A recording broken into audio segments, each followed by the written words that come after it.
ఇప్పుడు మీరు నేను వంశీయో రజనీ గారు మొత్తుకున్నందువల్ల నిస్సందేహంగా జనంలోకి వెళ్ళింది, అందుట్లో అనుమానం అనుకోవట్లేదు. కానీ మనం చెప్పేదానికి వాళ్ళు చెప్పేదానికి రాజముద్ర ఉండదు.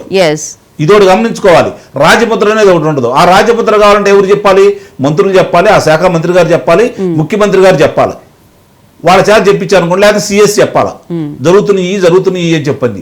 అట్లా చెప్పకపోవడం వల్ల జరుగుతున్నటువంటి లోపం ఇది.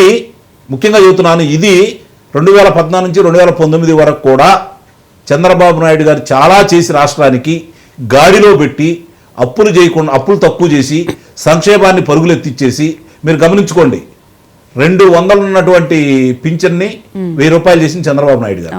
వచ్చింది ఎట్ ఏ టైం 4 టైమ్స్ అదనంగా ఇచ్చేశాడు. మరి ఆ తర్వాత అంటే 400 టైమ్స్ అదనంగా ఇచ్చేశాడు. మళ్ళీ తర్వాత దాన్ని 2000 రూపాయలు చేశారు. కానీ అప్పులు ఇట్లా చేయలేదుగా జగన్మోహన్ రెడ్డి చేసినట్టుగా.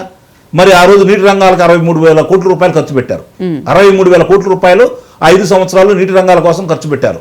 పోలవరం 72% పూర్తయిపోయింది. అమరావతిలో కట్టడాలు కట్టారు. మరి ఇవన్నీ ముందుకెళ్తానే ఉన్నాయి కదా. పరిశ్రమలు తీసుకొచ్చారు. మీరు నేను చెప్పలా, గౌతమ్ రెడ్డి గారు వైఎస్ఆర్సీపీ పరిశ్రమల శాఖ మంత్రి శాసనసభ సాక్షిగా 5,13,000 మందికి తెలుగుదేశం ప్రభుత్వం హయాంలో ఉద్యోగాలు వచ్చాయని చెప్పారు.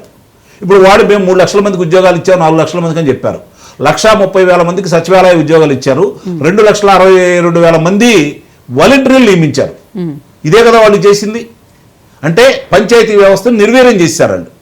ఈరోజు పంచాయతీకి మళ్ళీ జవసత్వాలు ఏర్పాటు చేసే విధంగా వాళ్ళలో వేలు పెట్టే అవకాశం లేకుండా మళ్ళీ వీళ్ళు తీసుకురాబోతున్నారు. నిన్నే చూశాను నేను అది.